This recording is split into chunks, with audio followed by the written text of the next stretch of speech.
എൻ്റെ എല്ലാ പ്രിയപ്പെട്ടവർക്കും മറ്റൊരു പുതിയ വീഡിയോയിലോട്ട് സ്വാഗതം. നമ്മളിത് അഗുംബയിലോട്ടുള്ള യാത്രയിലാണ്. അഗുംബയിൽ പോകുന്ന വഴിയിൽ നമ്മൾ കണ്ട കാഴ്ചകളുടെ വീഡിയോ ഇതിൻ്റെ മുന്നേ ഞാൻ ചെയ്തിട്ടുണ്ട്.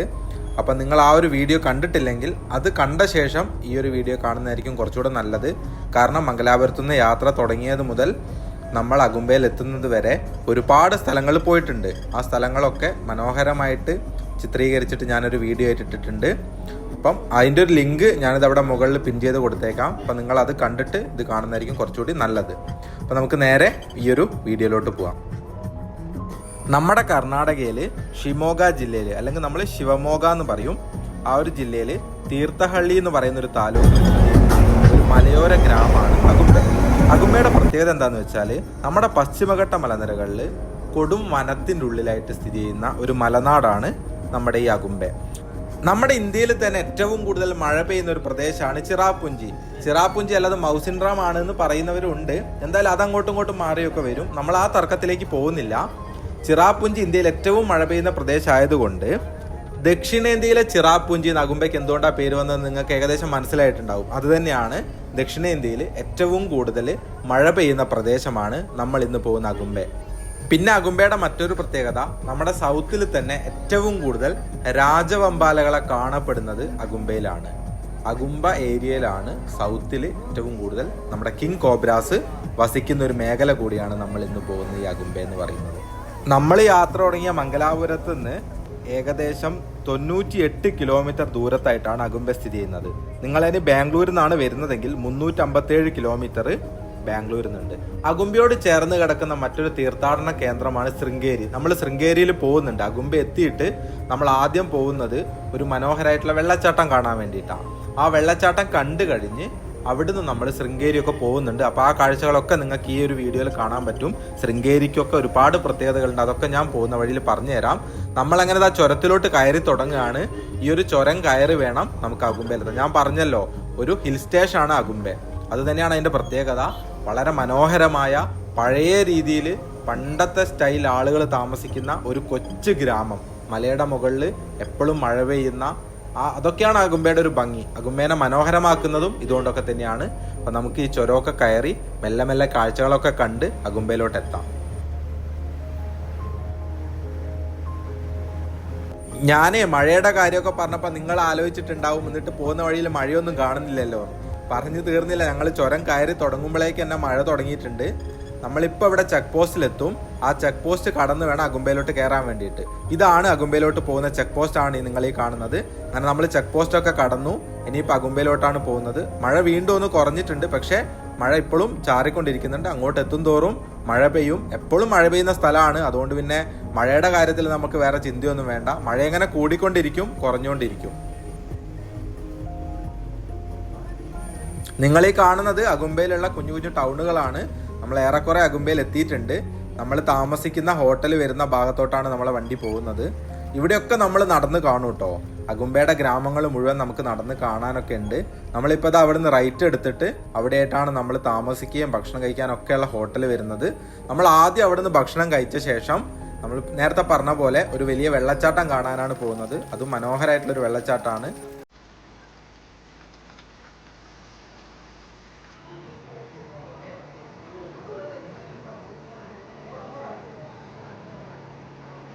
അങ്ങനെ അഗുംബയിലെത്തി. ഇവിടെ എത്തുന്നവരെ മഴയൊന്നും ഉണ്ടായിരുന്നില്ല, പക്ഷെ എത്തിയപ്പം നല്ല മഴയായി. അതാണല്ലോ ഇവിടുത്തെ പ്രത്യേകത. അത് തന്നെയാണല്ലോ. അതൊക്കെ നമുക്ക് പറയാനുണ്ട്. ഒരുപാട് കാര്യങ്ങൾ അഗുംബേനെ പറ്റി തന്നെ പറയാനുണ്ട്. അപ്പോൾ ആദ്യത്തെ പരിപാടി വെച്ചാൽ ഭക്ഷണം കഴിക്കാനാണ്. ഇപ്പോൾ സമയം 2:15. നല്ല വിശപ്പുണ്ട്. അപ്പം ഭക്ഷണം കഴിച്ചിട്ട് നമുക്ക് ബാക്കി കാര്യങ്ങളിലേക്ക് കിടക്കാം. ഇതാണ് നമ്മൾ താമസിക്കുന്ന ഹോട്ടലാണ്. ഇവിടെ താഴെ തന്നെ റെസ്റ്റോറൻറ്റും കാര്യങ്ങളൊക്കെ വരുന്നുണ്ട്. മുകളിലാണ് നമ്മൾ താമസിക്കുന്നത്. ഇവിടെ അഗുംബയിൽ ഇത്തരത്തിൽ ഹോട്ടലുകൾ നോക്കുകയാണെങ്കിൽ വളരെ കുറവാണ്. കൂടുതലും ഹോം സ്റ്റേകളൊക്കെയാണ് വരുന്നത്. കാരണം ഇവിടുത്തെ ഒരു പ്രത്യേകത തന്നെ അതാണല്ലോ. നമ്മളങ്ങനെ വലിയ രീതിയിൽ താമസിക്കാനും കാര്യങ്ങൾക്കൊന്നും അല്ലല്ലോ ഇങ്ങോട്ട് വരുന്നത്. നമുക്ക് ആദ്യം ഭക്ഷണം കഴിക്കണം. ഒരു സൗത്ത് ഇന്ത്യൻ താലിയാണ് കേട്ടോ ഓർഡർ ചെയ്തത്. അതിൻ്റെ കൂടെ റൈസ് വരും, അതുപോലെ ഉപ്പേരി അച്ചാറൊക്കെ വരുന്നുണ്ട്. പിന്നെ വരുന്നത് സംഭാരാണ്, പിന്നെ തൈര് വരും, പിന്നെ സാമ്പാർ വരുന്നുണ്ട്, പിന്നെ രസം, പിന്നെ ചപ്പാത്തി കഴിക്കാൻ ഒരു മസാലക്കറിയും വരുന്നുണ്ട്. അതിൻ്റെ കൂടെ ഒരു ഗോബി മഞ്ചൂരി കൂടെ ഓർഡർ ചെയ്തിട്ടുണ്ട്. അപ്പോൾ ഇതൊക്കെയാണ് നമ്മൾ ഉച്ചക്കത്തെ ഭക്ഷണം എന്ന് പറയുന്നത്. സാമ്പാറേ കുറച്ച് സ്വീറ്റ് ആണ്. എനിക്കിഷ്ടപ്പെട്ടു. എല്ലാവർക്കും ഒന്നും ഇഷ്ടപ്പെട്ടോളന്നില്ല. ആ ഒരു മധുരം കയറി വരുമ്പം എനിക്ക് പൊതുവെ ഈ മംഗലാപുരം ആ സൈഡിലൊക്കെ ഉള്ള സാമ്പാർ ഭയങ്കര ഇഷ്ടമാണ്. ആ ഒരു സ്വീറ്റ്നെസ്. പിന്നെ ഇത് നമ്മളെ ഒരു മസാല കറിയാണ് കേട്ടോ, നമ്മളൊരു കുറുമ, വെജ് കുറുമ പോലത്തെ ഒരു കറിയാണ് ചപ്പാത്തിക്ക് വേണ്ടിയിട്ട്. അതും നല്ല ടേസ്റ്റ് ഉണ്ട്. മൊത്തത്തിൽ നല്ല ഭക്ഷണമായിരുന്നു. നിങ്ങൾ അവിടെ റോഡിന്റെ റൈറ്റ് സൈഡിലായിട്ട് കുറെ ബസ്സുകൾ നിർത്തിയിട്ട് കണ്ടോ? അതാണ് കേട്ടോ ഇവിടുത്തെ ബസ് സ്റ്റാൻഡ് വരുന്നത്. അകുമ്പേലെ ബസ് സ്റ്റാൻഡാണത്. ഭക്ഷണം കഴിച്ച് പുറത്തോട്ട് ഇറങ്ങിയതും കുറെ പട്ടിക്കുട്ടന്മാർ വന്നിട്ടുണ്ട്. എല്ലാം ഭയങ്കര സൈലന്റ് ആണ് കേട്ടോ, അങ്ങനെ അഗ്രസീവ് ഒന്നുമല്ല, ഒക്കെ പാവങ്ങളാ. എന്തെങ്കിലും ഭക്ഷണം കിട്ടുമെന്നൊക്കെ നോക്കാൻ വേണ്ടിയിട്ട് വന്നതാന്ന് തോന്നുന്നു. ഒരു പാക്കറ്റ് ബിസ്ക്കറ്റ് വാങ്ങിച്ചു കൊടുത്തിട്ടുണ്ട്. പിന്നെ ഞാനത് വീഡിയോയിൽ എടുത്തിട്ടൊന്നുമില്ല. അപ്പം അതുകൊണ്ട് തന്നെ ആൾക്ക് നമ്മളെ ഇഷ്ടപ്പെട്ടു എന്ന് തോന്നുന്നു. അതുകൊണ്ട് നമ്മളെ നോക്കി നിൽക്കുക. നമ്മളീ താമസിക്കുന്ന ഹോട്ടലിന്റെ മുന്നിൽ നിന്നുള്ള ജസ്റ്റ് ഒരു വ്യൂ ആണ് ഞാൻ നിങ്ങളെ കാണിച്ചിരുന്നത്. അകുമ്പെ മൊത്തത്തിൽ നമ്മൾ നടന്ന് കാണുകയൊക്കെ ചെയ്യും. പക്ഷെ ഇപ്പം നമ്മൾ പോകുന്നത് ആ ഒരു വെള്ളച്ചാട്ടം ഞാൻ നിങ്ങളുടെ അടുത്ത് പറഞ്ഞില്ല, അങ്ങോട്ടേക്കാണ്. അവിടെ പോയി വന്നിട്ട് ബാക്കി കാഴ്ചകളൊക്കെ നമുക്ക് കാണാം.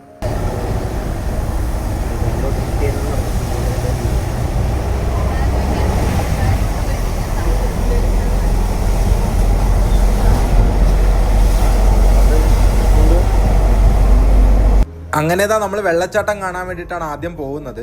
നമ്മൾ പോകുന്ന വെള്ളച്ചാട്ടത്തിന്റെ പേരാണ് സിരിമാനെ വാട്ടർഫോൾസ്. ഇത് സ്ഥിതി ചെയ്യുന്നതേ ഇവിടുന്ന് ഏകദേശം 30 കിലോമീറ്റർ മാറിയിട്ട് ശൃംഗേരിക്ക് അടുത്തായിട്ട് കിഗ്ഗ എന്ന് പറയുന്ന ഒരു സ്ഥലമുണ്ട്. ആ കിഗ്ഗയുടെ ഒരു 5 കിലോമീറ്റർ അടുത്തായിട്ടാണ് നമ്മളിപ്പോൾ പോകുന്ന സിരിമാനെ വാട്ടർഫോൾസ് സ്ഥിതി ചെയ്യുന്നത്. അവിടെ മനോഹരമായിട്ടുള്ള ഒരു വാട്ടർഫോൾസ് ആണ്. നമുക്കവിടെ കുളിക്കാനൊക്കെ പറ്റും. അത്ര അടിപൊളിയാണ്. നമ്മൾ ആതിരപ്പള്ളിയൊക്കെ പോയ സമയത്തെ ഞാൻ ആതിരപ്പള്ളി പോകുന്ന ഒരു വീഡിയോ ചെയ്തിട്ടുണ്ട്. നിങ്ങൾ കണ്ടിട്ടില്ലെങ്കിൽ അത് കാണണം കേട്ടോ. ഞാനിവിടെ മുകളിൽ പിൻ ചെയ്ത് കൊടുത്തേക്കാം. അപ്പോൾ ആതിരപ്പള്ളിയൊക്കെ പോകുമ്പോൾ നമ്മുടെ പ്രശ്നം എന്താണെന്ന് വെച്ചാൽ അവിടെ നമ്മളെ കുളിക്കാനൊന്നും സമ്മതിക്കില്ല. നമ്മുടെ വെള്ളച്ചാട്ടത്തിൻ്റെ അടുത്തോട്ടേ വിടില്ല. പക്ഷെ ഇവിടെ നമുക്ക് താഴെ നിന്ന് വെള്ളച്ചാട്ടത്തിൽ ഇറങ്ങി കുളിക്കാനൊക്കെ പറ്റും. അപ്പം നമുക്ക് ആ മനോഹരമായിട്ടുള്ളൊരു വെള്ളച്ചാട്ടം പോയിട്ട് കാണാം. പോകുന്ന വഴിയൊക്കെ നല്ല മനോഹര കാഴ്ചകളൊക്കെയാണ്. നമുക്ക് ആ കാഴ്ചകളൊക്കെ കണ്ട് അങ്ങോട്ട് പോവാം.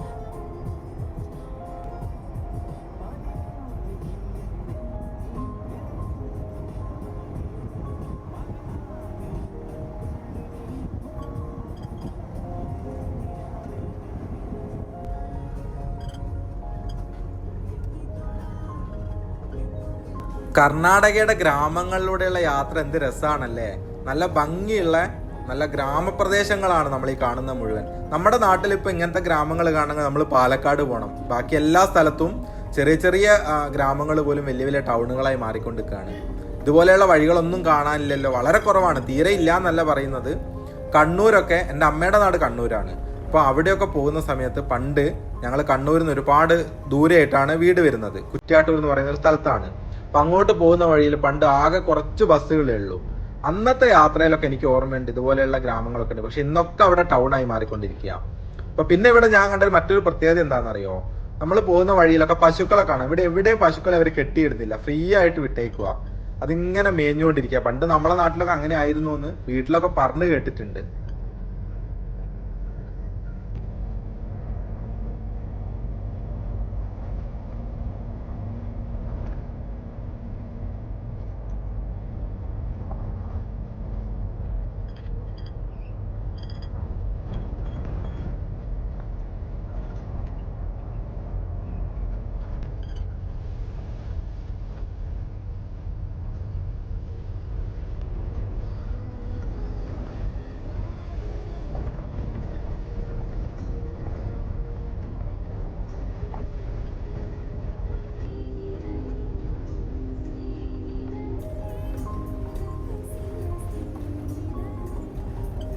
പോകുന്ന വഴി മുഴുവൻ വാഴത്തോട്ടങ്ങള്, നെൽപ്പാടങ്ങള്, കവുങ്ങിൻ തോട്ടങ്ങള്, അതിൻ്റെയൊക്കെ ഇടയിലൂടെ ഈ ഒരു മഴയത്ത് ഇങ്ങനെ യാത്ര ചെയ്യുമ്പോൾ തന്നെ എന്ത് സന്തോഷമാണെന്നറിയോ മനസ്സിന്.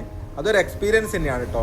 ഇത്തരത്തിലുള്ള എന്താ പറയാ പ്രകൃതി ഭംഗി ഇങ്ങനെ തുളുമ്പി നിൽക്കുന്ന സ്ഥലങ്ങളിലൂടെയുള്ള യാത്ര മനസ്സിന് വല്ലാത്തൊരു എനർജി തരും. നമ്മൾ എന്ത് പ്രയാസങ്ങളും എന്ത് പ്രശ്നങ്ങളുണ്ട് അതിൽ നിന്നൊക്കെ ഫ്രീ ആയിട്ട് മനസ്സ് ഭയങ്കര റിലാക്സ് ആകും. അതാണ് ഇത്തരത്തിലുള്ള യാത്രകൾ കൊണ്ട് നമുക്ക് കിട്ടുന്ന മറ്റൊരു ഗുണം.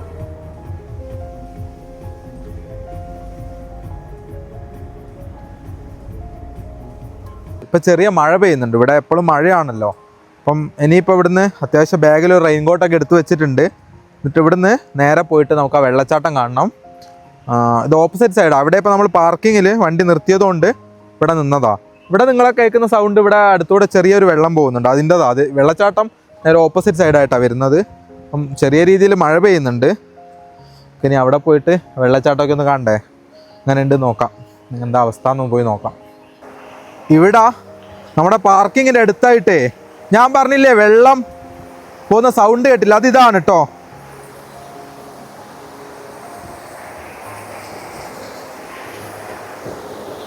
കണ്ടോ?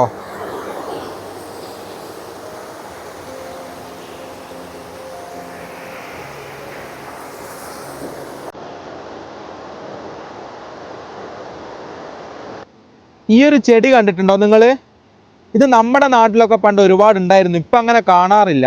ഇതിൻ്റെ പ്രത്യേകത എന്താണെന്ന് വെച്ചാൽ ഞാൻ കാണിച്ചു തരാം. ഈ ഒരു സാധനം കണ്ടോ? ഇത് നമ്മുടെ കയ്യിലൊക്കെ വെച്ചാൽ അപ്പം ഇതിൻ്റെ ആകൃതിയിൽ നമ്മളിങ്ങനെ പച്ച കുത്തിയ പോലെ പണ്ട് ചെയ്യുമായിരുന്നു. കാണിച്ചു തരാം കേട്ടോ.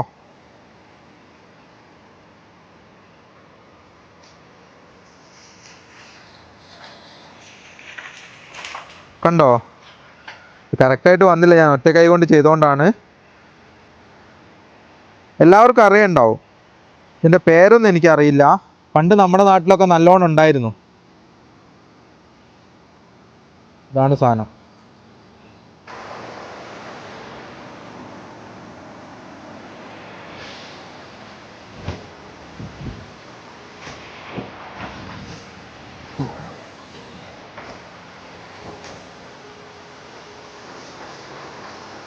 ഇങ്ങോട്ടൊന്നും ആരും വരാറില്ല കേട്ടോ.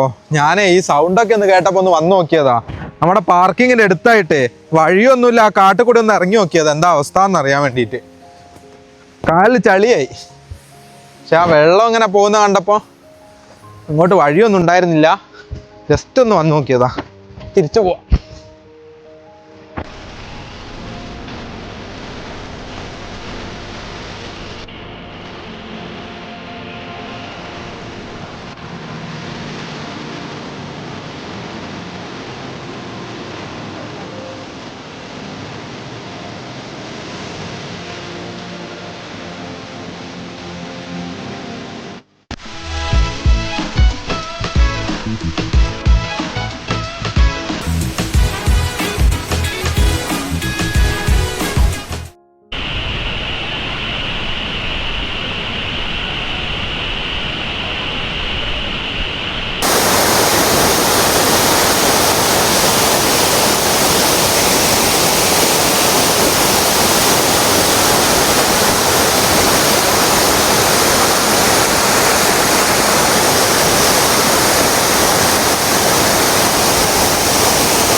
ആദ്യം ഞാൻ വെള്ളച്ചാട്ടത്തിൽ ഇറങ്ങണ്ടെന്നാണ് വിചാരിച്ചത്. പിന്നെ എല്ലാവരും കുളിക്കുന്നതൊക്കെ കണ്ടപ്പോൾ ഞാനും കൂടി ഇറങ്ങി കുളിച്ചു.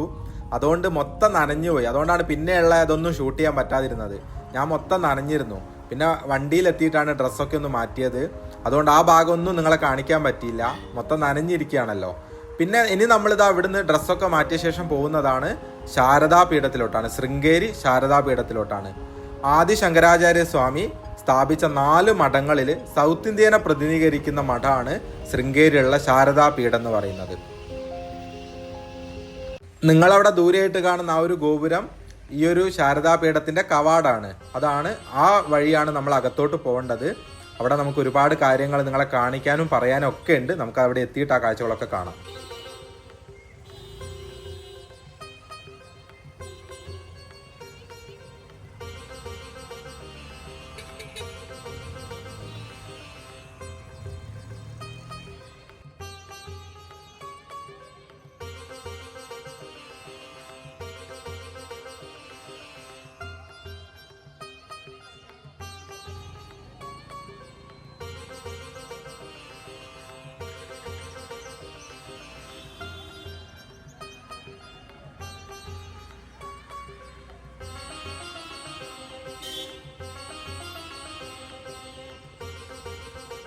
ഞാൻ നേരത്തെ പറഞ്ഞ പോലെ ശങ്കരാചാര്യ സ്വാമി സ്ഥാപിച്ച 4 മഠങ്ങളിൽ ഒന്നാണ് നിങ്ങൾ ഈ കാണുന്ന ശൃംഗേരി ശാരദാപീഠം. അതായത് 4 ഭാഗങ്ങളിലായിട്ട്, ഇന്ത്യയുടെ 4 ഭാഗങ്ങളിലായിട്ട് ഏകദേശം ചതുരാകൃതിയിൽ സ്ഥാപിച്ച 4 മഠങ്ങളുണ്ട്. ശൃംഗേരി കൂടാതെ ദ്വാരക, പുരി, ജ്യോതിർമഠം, ഇങ്ങനെ 4 മഠങ്ങളാണ് മൊത്തത്തിലുള്ളത്. അതിൽ സൗത്ത് ഇന്ത്യനെ പ്രതിനിധീകരിക്കുന്ന മഠമാണ് നിങ്ങൾ ഈ കാണുന്ന ശൃംഗേരിയിലുള്ള ശാരദാപീഠം.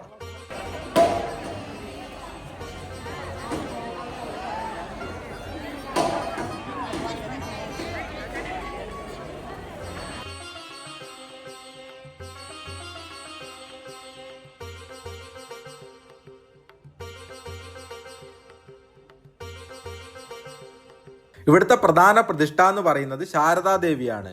ശൃംഗേരിയിൽ തുംഗാ നദിയുടെ തീരത്തായിട്ടാണ് ഈ ഒരു ക്ഷേത്രം സ്ഥിതി ചെയ്യുന്നത്. ഈ ക്ഷേത്രം സ്ഥാപിക്കുന്നത് 8-ാം നൂറ്റാണ്ടിൽ ശങ്കരാചാര്യസ്വാമി തന്നെയാണ്. ക്ഷേത്രത്തിന്റെ സമീപത്തൂടെയായിട്ട് ഒഴുകുന്ന തുംഗാ നദിയാണ് നിങ്ങൾ ഈ കാണുന്നത്. നദിയിൽ നിറയെ മീനുകളാണ് കേട്ടോ.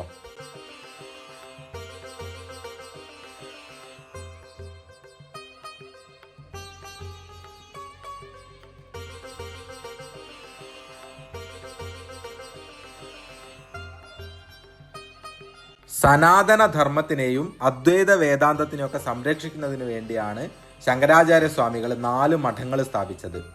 ആ മഠങ്ങളിൽ മഠാധിപതികൾ ഇന്നും ശങ്കരാചാര്യ എന്നുള്ള പേരിൽ തന്നെയാണ് അറിയപ്പെടുന്നത്.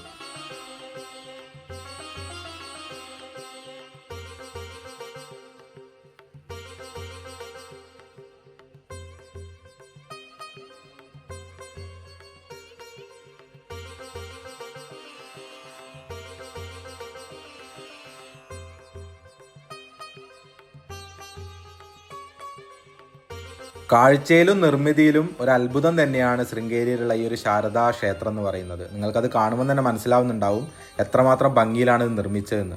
അങ്ങനെ അവിടെ നിന്നൊക്കെ തിരിച്ചെത്തി രാത്രിയിലുള്ള ഭക്ഷണമാണ്. നമുക്ക് വെജ് പുലാവും അതിൻ്റെ കൂടെ തന്നെ റൊട്ടിയും വരുന്നുണ്ട്. പിന്നെ ഒരു ചിപ്സ് കൂടെ ഉണ്ട്, പിന്നെ സലാഡ് ഉണ്ട്, ചിക്കൻ കറി ഉണ്ട്, കൂടെ തന്നെ ഒരു പായസം കൂടെ ഉണ്ട്. അപ്പൊ എന്തായാലും ഞാൻ ഈ ഒരു വീഡിയോ ഈ ഒരു ഭക്ഷണത്തോടു കൂടി അവസാനിപ്പിക്കുകയാണ്. അപ്പൊ നിങ്ങൾക്ക് ഈ ഒരു വീഡിയോ ഇഷ്ടപ്പെട്ടാൽ നിങ്ങൾ ലൈക്ക് ചെയ്യണം. പിന്നെ നിങ്ങളുടെ അഭിപ്രായങ്ങളും നിർദ്ദേശങ്ങളും ഒക്കെ എന്തായാലും കമന്റ് ആയിട്ട് കൂടെ പറയണം. അപ്പൊ മാത്രമേ എനിക്ക് എന്തൊക്കെ മാറ്റങ്ങളൊക്കെ വരുത്തണം എന്ന് മനസ്സിലാവുള്ളൂ.